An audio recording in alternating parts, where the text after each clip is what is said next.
si vous voulez, comme jour férié chômé, c'est en 1922, parce que le gouvernement jusque-là ne l'avait pas songé. La première année, ça n'a pas été véritablement commémoré, et la deuxième année, le gouvernement n'a pas voulu en faire un jour férié. Les anciens combattants se sont mobilisés, parce qu'ils étaient furieux que le 11 novembre soit déplacé au premier dimanche, parce que c'était ça l'idée en 1921. Et donc du coup, ils ont imposé, ils ont boycotté, ils se sont mobilisés.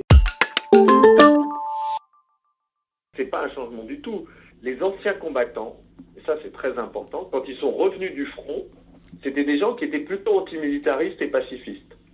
Donc ceux qu'ils ont demandé et ceux qu'ils ont pratiqué dans les années d'entre-deux-guerres, ils le répètent tous à ce moment-là, nous ne voulons pas de commémoration militaire. Le 11 novembre, pour les anciens combattants revenus du front, c'est pas en priorité la fête de la victoire. C'est surtout pas la fête de l'armée, c'est la fête des morts, c'est la fête de leurs camarades qu'ils ont perdus. C'est le deuil, c'est le souvenir, c'est une fête de la délivrance, et c'est clairement à la fois une fête du deuil et une fête de la paix. Pour plus de deux raisons principales.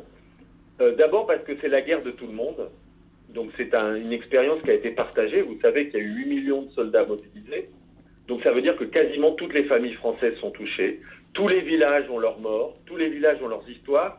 Donc c'est d'abord quelque chose que tout le monde a partagé, ce qui n'est pas le cas évidemment pour d'autres périodes d'histoire.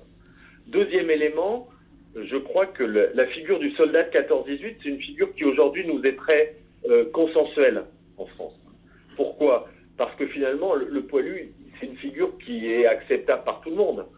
C'est à la fois quelqu'un qui a tenu dans les tranchées, c'est quelqu'un qui a su aussi parfois se révolter contre les abus de l'autorité militaire. Bref, c'est une figure qui est très œcuménique. On trouve dans le poilu, finalement, tout le monde y trouve quelque chose à valoriser.